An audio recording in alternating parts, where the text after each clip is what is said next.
नमस्कार, आप देख रहे हैं जन टीवी उत्तराखंड और मैं हूं आपके साथ भानु दीक्षित। सबसे पहले नजर हेडलाइंस पर।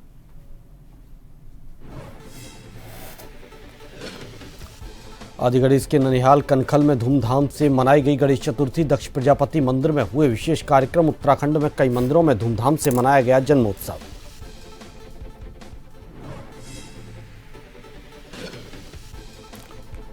उत्तरकाशी जिले का अंतिम गांव भल्ड अभी भी विस्थापन के इंतजार में। झील के पानी से खेत खलिहानों में आई दरार। ग्रामीण 12 दिन से धरने पर हैं बैठे।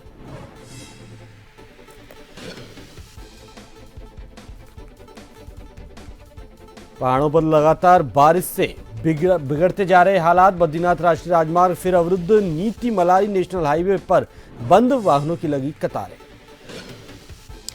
हरिद्वार में बिगड़ती कानून व्यवस्था के खिलाफ आम आदमी पार्टी का विरोध प्रदर्शन। जटवाड़ा पुल से कोतवाली तक निकाला विरोध मार्च।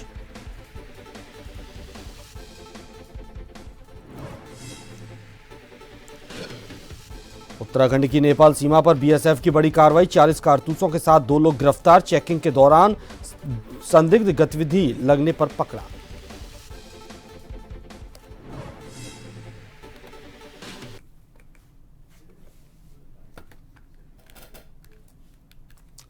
और खबरें हैं विस्तार से।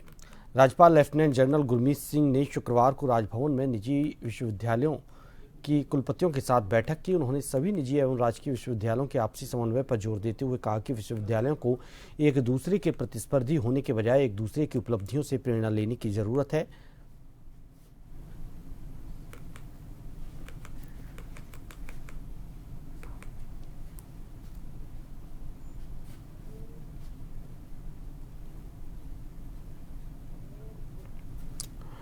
उत्तराखंड शासन के द्वारा राज्य कर्मचारियों और अधिकारियों के राष्ट्रीय स्वयंसेवक संघ के कार्यक्रम में और शाखाओं में जाने संबंधित जो छूट दी गई है उसको उत्तराखंड कांग्रेस के प्रदेश प्रवक्ता गर्मा दसोनी ने धामी सरकार का आत्मघाती कदम बताया। दसोनी ने कहा कि धामी सरकार के इस कदम से एक बार पुनः इस बात की पुष्टि होती है कि भाजपा का संविधान में कोई विश्वास नहीं है।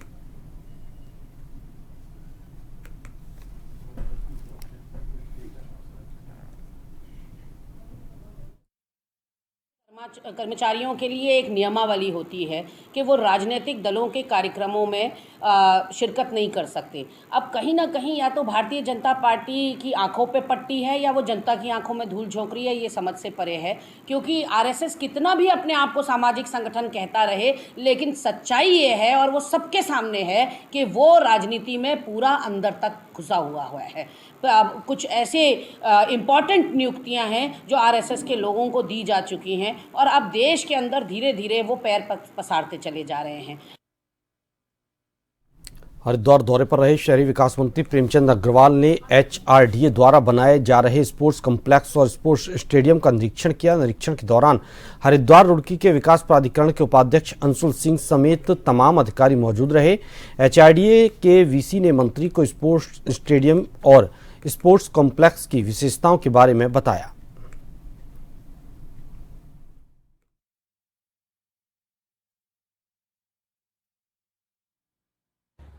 माननीय प्रधानमंत्री जी उनको आशीर्वाद देते हैं और उनकी एक भावना है खेलो इंडिया। उसी कंसेप्ट को हमने अपने उत्तराखंड में करने का प्रयास किया है और मैं कह सकता हूं कि एचआरडीए जो हमारा आवास विभाग का एक अंग है, उसके द्वारा यहाँ पे मुझे तो कहते हुए खुशी हो रही है कि बहुत ही बढ़िया और एक ही छत के नीचे सारे जितने भी स्पोर्ट्स एक्टिविटी है यहाँ पे हो सकेंगी। खिलाड़ी जब आएंगे तो एक ये हरिद्वार जिस जगह पे मैं खड़ा हूँ, यहाँ की जो बात है वो, क्योंकि ये आप जानते हैं तीर्थ नगरी है, लेकिन स्पोर्ट्स के नाते भी इसको फिर जाना जाएगा।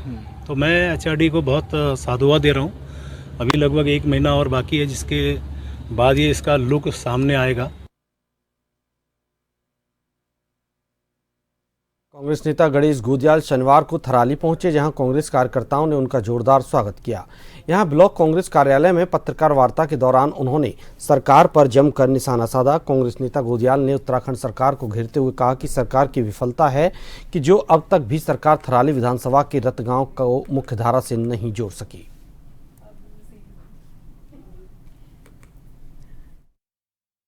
पूरा पिंडर क्षेत्र सरकार की उपेक्षा का शिकार हो गया है, सरकार की उपेक्षा से आहत है। और उपेक्षा खास करके अगर हम स्वास्थ्य क्षेत्र की बात करें तो स्वास्थ्य क्षेत्र में ऐसी स्थिति है कि जब से सरकार का ध्यान शराब को के प्रचार और प्रसार पर सरकार का ध्यान एकमात्र केंद्रित हुआ है, तब से सरकार ने विभिन्न उन बातों को ध्यान देना छोड़ दिया जो हमारे लिए उपयोगी है। मैं पिंडर क्षेत्र में थराली अगर सीएचसी की बात करूं तो बड़े लंबे समय से थराली सीएचसी में जो डायग्नोस करने के लिए जो तमाम सुविधाएं होती थी, जैसे अल्ट्रासाउंड मशीन, इस तरह की जो सुविधाएं होती थी, बड़े लंबे समय से वो बंद थी। लेकिन सरकार का ध्यान अल्ट्रासाउंड मशीन को ठीक करने और उस व्यवस्था को दुरुस्त करने में नहीं है, बल्कि इस पर है कि थराली के आसपास के क्षेत्रों में कहाँ शराब की दुकानें नए तरह से खुल गई।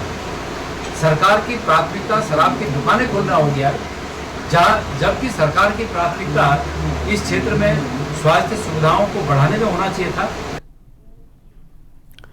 प्रदेश में बिगड़ती कानून व्यवस्था, नौकरशाही समेत कई मुद्दों को लेकर 9 सितंबर को कांग्रेस पार्टी रुद्रपुर स्थित डीएम कार्यालय का घेराव करेगी।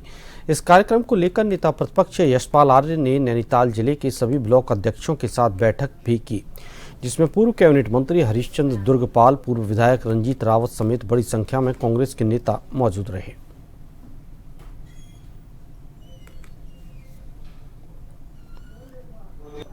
कई विषय हैं, भ्रष्टाचार है, महिलाओं के साथ अत्याचार है, आपदा भी एक प्रमुख विषय है, आपदा को लेकर, और बिगड़ती हुई कानून व्यवस्था, ध्वस्त होती हुई कानून व्यवस्था, बेलगाम अफसरशाही, और जो हमारे स्थानीय मुद्दे हैं, स्थानीय मुद्दों को लेकर भी एक विशाल धरना प्रदर्शन जिलाधिकारी के कार्यालय में हम करेंगे। मैं कहना चाहूँगा ये दिशा भ्रमित में सरकार है और ये लोगों का विश्वास खो चुकी है, क्योंकि जितने भी इनने वादे किए थे, चाहे वो 2 करोड़ लोगों को हर साल रोजगार देने के हों, बुलेट ट्रेन चलाने के हों, 100 स्मार्ट सिटी बनाने के हों, अच्छे दिन लाने के हों, 15 लाख खाते में डालने के हों, सीमा पर एक के बदले 100 सिर काटने के हों, चीन के साथ लाल आग में बात करने को हो, किसानों की इनकम दुगनी करने की बात हो, उन सब मुद्दों पर ये फेल हुए।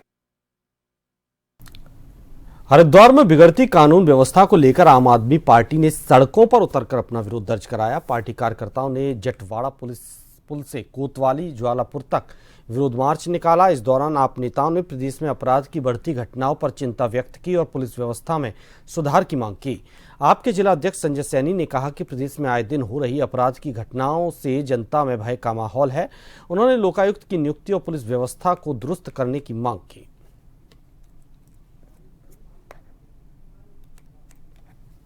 शहर में कानून व्यवस्था बिगड़ रही है, रोज अपराध हो रहे हैं।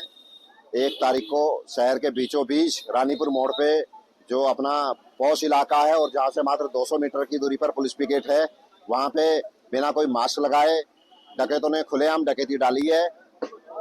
उनके हौसले इतने बुलंद थे कि किसी भी तरह का उन्होंने मास्क वगैरह नहीं लगा रखा था।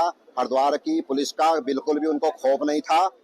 और उसके 2 दिन पश्चात फिर जो है अवधूत मंडल के सामने मॉर्निंग वॉक के समय एक हमारी बहन की गले से खुलेआम जो है हथियार दिखा के चैन छीनी गई। तो इन सबसे बिल्कुल क्लियर है कि शहर में कानून व्यवस्था बिल्कुल बिगड़ी हुई है। काशीपुर में उत्तराखंड प्रदेश के नेता प्रतिपक्ष यशपाल आर्य काशीपुर पहुंचे। इस दौरान वे कांग्रेसी नेता के यहां पहुंचने और उनकी पत्नी के निधन पर शोक उन्होंने व्यक्त किया। इसके बाद उन्होंने रामनगर रोड स्थित एक होटल में प्रेस वार्ता के माध्यम से प्रदेश में बिगड़ती कानून व्यवस्था को लेकर सरकार को घेरते हुए 9 सितंबर को उधम सिंह नगर जिले से जिला मुख्यालय पर प्रदर्शन के साथ पूरे प्रदेश में शुरू करने की बात कही।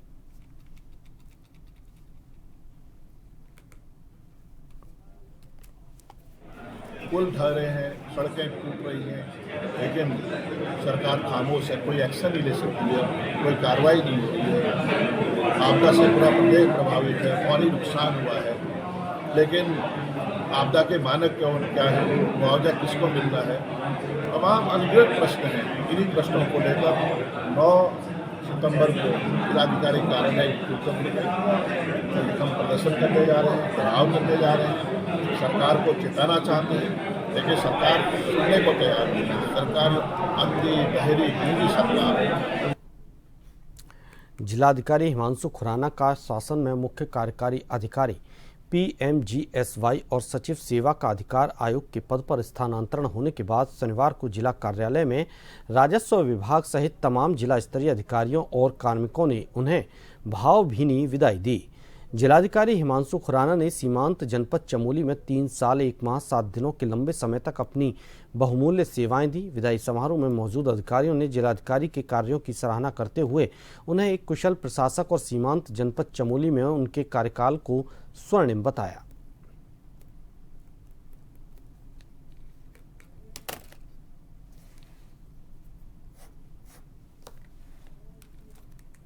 लालकुआं में उप जिलाधिकारी न्यायिक ने पदभार ग्रहण कर लिया है। इससे आम जनमानस को काफी लाभ मिलेगा। तहसील कार्यालय लालकुआं में पदभार ग्रहण करने पहुंचे उप जिलाधिकारी न्यायिक तुषार सैनी ने जानकारी देते हुए बताया कि यहां क्षेत्रवासियों की प्रमुख समस्याओं में गौवंश से निजात दिलाने की बात सामने आई है। इसके अलावा लालकुआं के कुछ क्षेत्रों में डायरिया फैलने की जानकारी प्राप्त हुई है। इस संबंध में आगामी सोमवार को संबंधित विभागों के साथ बैठक की जाएगी।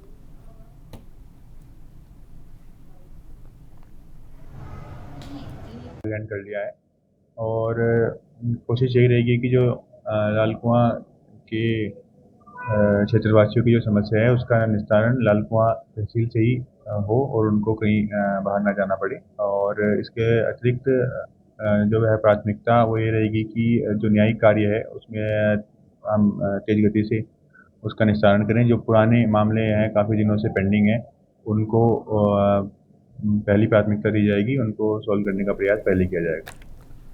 होते हैं रुड़की भारतीय ब्राह्मण समाज ब्राह्मण प्रतिभा और मेधावी छात्र छात्राओं का सम्मान समारोह 22 सितंबर को आयोजित करेगा। आज आदर्श नगर स्थित एक बैंकेट हॉल में पत्रकार वार्ता को संबोधित करते हुए अध्यक्ष सतीश कुमार शर्मा ने बताया कि प्रत्येक वर्ष की भांति इस वर्ष भी ब्राह्मण प्रतिभा एवं मेधावी छात्र छात्रा अलंकरण सहित वरिष्ठ जन सम्मान समारोह का आयोजन रविवार 22 सितंबर को आदर्श नगर में किया जाएगा।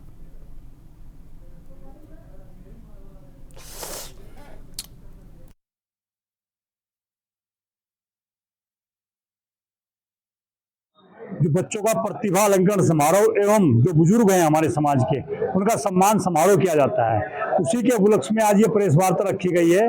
22 सितंबर दिन रविवार को श्री गार्डन में ही ये प्रोग्राम किया जाएगा। सम्मानित का जो क्राइटेरिया है पिछले वर्ष की तरह ही है। जो बच्चे हाई स्कूल इंटर में उत्तराखंड बोर्ड के हैं तो 60% से ऊपर जिनके नंबर आएंगे उनका सम्मान किया जाएगा। और जो CBSE बोर्ड या ICSE बोर्ड के जो बच्चे हैं हाई स्कूल इंटर के उनके 70% से ऊपर जिनके नंबर आएंगे उनको यहाँ पे सम्मान किया जाएगा। लोहाघाट से सीमांत चमदेवल पुल्ला पंचेश्वर चौमल रोसाल आदि क्षेत्र को कुछ प्राइवेट वाहनों द्वारा सवारियां ढोने से क्षेत्र के टैक्सी संचालकों में आक्रोश है। प्राइवेट वाहन चालकों पर कार्रवाई की मांग करते हुए 2 दिन के लिए चौमेल की टैक्सी सेवा बंद कर दी गई है, जिस कारण यात्रियों को काफी दिक्कतों का सामना करना पड़ रहा है। गुमदेश टैक्सी यूनियन अध्यक्ष मदन सिंह धोनी के नेतृत्व में सीमांत क्षेत्र के टैक्सी चालकों ने प्राइवेट टैक्सी चालकों पर कड़ी कार्रवाई की मांग करते हुए लोहाघाट थाने में SHO अशोक कुमार को ज्ञापन दिया और कार्रवाई की मांग की। SHO अशोक कुमार ने कहा कि प्राइवेट वाहनों में सवारी ढूंढते हुए पकड़े जाने पर उनके वाहन को सीज कर दिया जाएगा।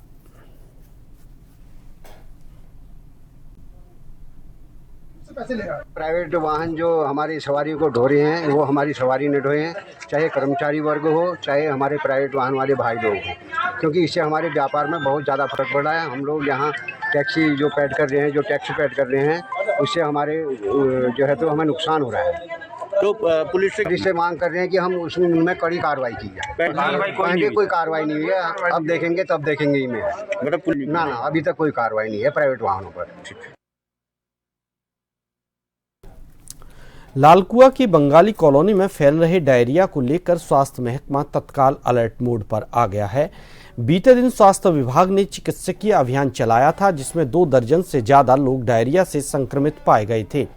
इसके बाद स्वास्थ्य विभाग ने चिकित्सा शिविर लगाया और दवाइयां बांटी। मामले की गंभीरता समझते हुए स्वास्थ्य विभाग के ACMO doctor Kumod Pant team के साथ लालकुआ के बंगाली कॉलोनी में पहुंचे।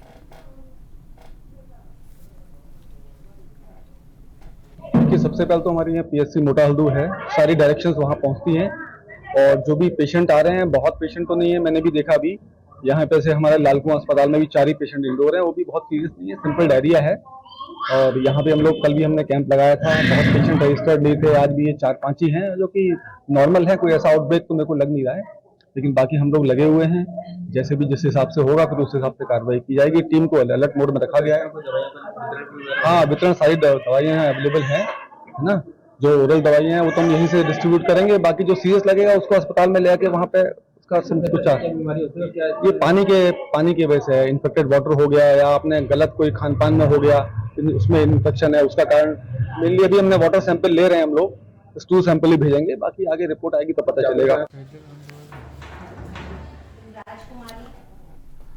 आज देश भर में गणेश चतुर्थी धूमधाम के साथ मनाई गई। मंदिरों में दर्शन करने के लिए भक्तों का जमावड़ा रहा तो मोदक का भोग लगाकर प्रसाद वितरण किया गया।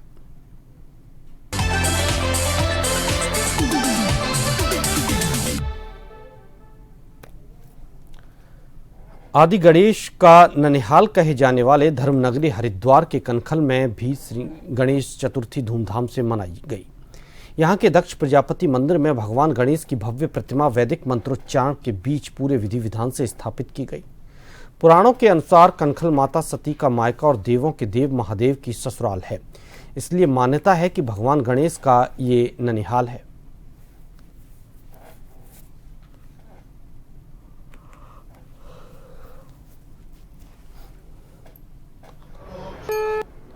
आदिदेव भगवान गणेश का ये ननिहाल है और ननिहाल के गणेश की स्थापना आज प्राचीन वैदिक परंपरा से मुख्य जो है हमारे वैदिक ब्राह्मणों के मंत्रोच्चारण के बाद में गणेश सेवा मंडल जो हमारे कनखल का है, सब लोगों के सहयोग से आज दक्ष मंदिर के प्रांगण में हुई है और मैं आशा करता हूं कि आने वाले 10 दिन हम सब लोग गणेश जी का पूजन करेंगे।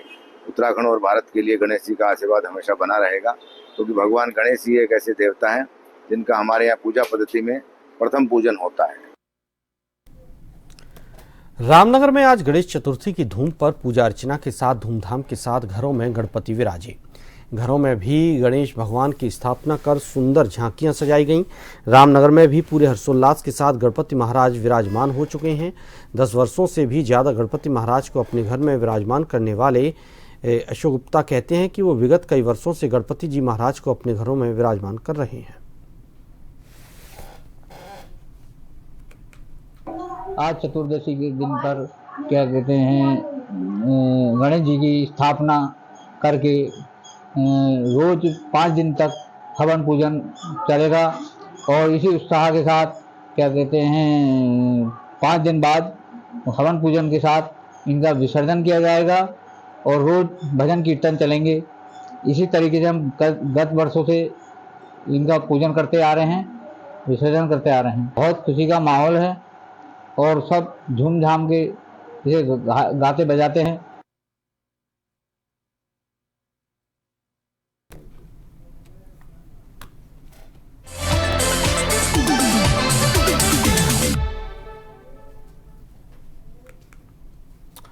चंपावत जनपद की बनवासा भारत नेपाल सीमा की सुरक्षा में तैनात सीमा सुरक्षा बल के जवानों के हाथ बड़ी सफलता लगी। रूटीन चेकिंग के दौरान 40 जिंदा 7.65 mm के कारतूसों के साथ 2 भारतीय मूल के अभियुक्तों को गिरफ्तार किया। इनमें से एक आरोपी रानीखेत के भाजपा विधायक का भाई बताया जा रहा है।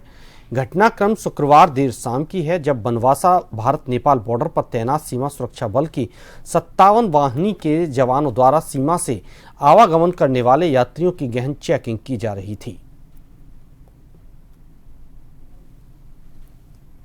इसमें कल रात सूचना मिली थी कि एसएसबी चेक पोस्ट में एक्सरे मशीन में कुछ जिंदा कारतूस पकड़े गए। उसके बाद एसएसबी ने इसमें फर्क बना के हमारे पास सुपुर्दगी की थी।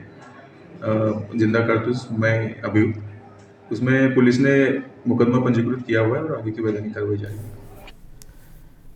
खबर उत्तरकाशी से, जहां बाजार में मकान में रात के दौरान भीषण आग लग गई, जिससे वहां दुकान का सामान जलकर खाक हो गया, जिससे कि दुकान मालिक को लाखों का नुकसान उठाना पड़ा। तो वहीं सेना के द्वारा आग को बुझाने का काम किया गया।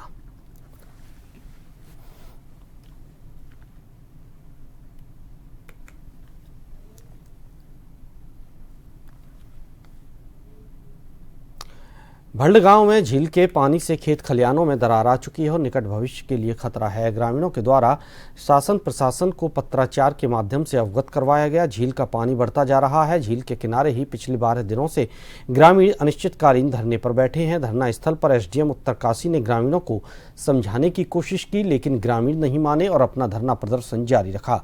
साथ ही प्रशासन को यह चेतावनी दी कि यदि इस बार हमारी मांगों को गंभीरता से नहीं लिया जाता है तो हम लोग जल समाधि ले लेंगे।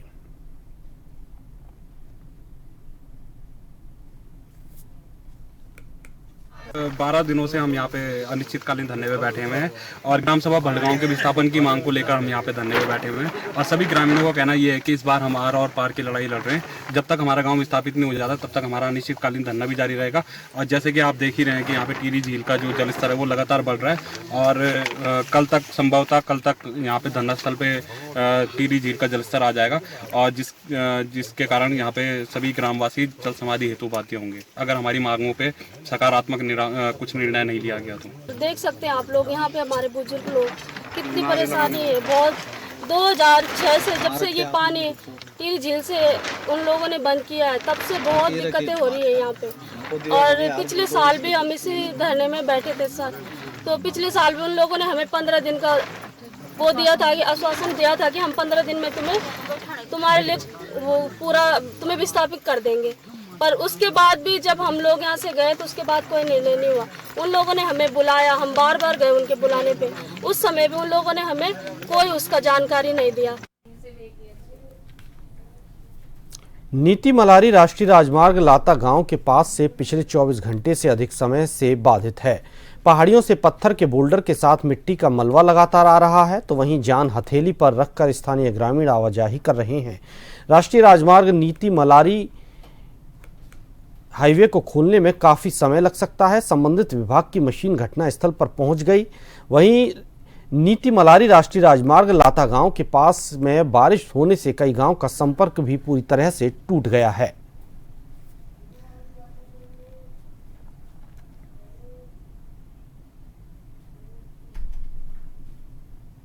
इसी के साथ इस बुलेटिन में फिलहाल इतना ही। नमस्कार।